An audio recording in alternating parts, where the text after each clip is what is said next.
Ej, ti, dođi ovamo. O, znam šta te muči. Plašiš se, jer sam ja veliki zli Vuk. Zlikovac iz svake priče. A ovo je ekipa. Đica Tarantula, Gosen Ajkula, Gosen Pirana, Gosen Zmija. Svi me čujete? Čujem. Mi smo loši momci. Vreme za zločin, dušo. Ajkulo, odvuci pažnju. Mogu da improvizujem? Dobro, ali ne preteruj. Vraćam se! Ima li doktora ili možda nekoliko čuvara koji bi zanemarili zaduženja i pomogli mi? Nikada nismo imali priliku da budemo bilo šta osim kriminalaca, ali takve karte su nam podeljene, pa ćemo onda igrati sa njima.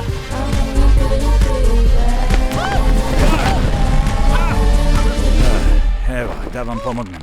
Da li ste dobro, gospo? Hvala ti, dušo. Baš si dobar dečko. Čekaj, šta?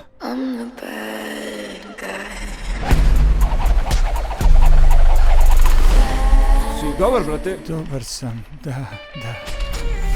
Pomisliš li nekad kako bi izgledalo da nas se svet ne plaši? To se neće desiti. Momci, postaćemo dobri! Da nisi udario glavu. Negativci imaju problem sa imidžom. Treba vam promena. I ode naš ulični ugled. Dosta mi je da budem odmetnik. Možda ja neću da budem... Šta? Loš momak! Morat ćeš da biraš između prijatelja i života na strani dobra. Oni su mi jedini prijatelji u životu. Imaš priliku da ispričaš svoju priču. Šta imaš da izgubiš? Ne znam, dostojanstvo. Da, pa taj voz je davno prošao. To je laboratorija za testiranje na bespomoćnim zamorcima. Ja ću da ih spasem. Ti u životu nisi bio dobrovoljac.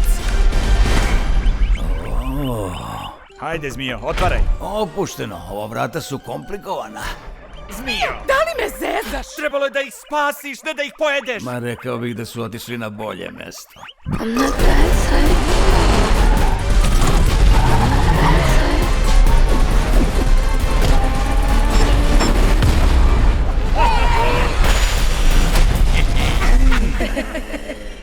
Loši momci.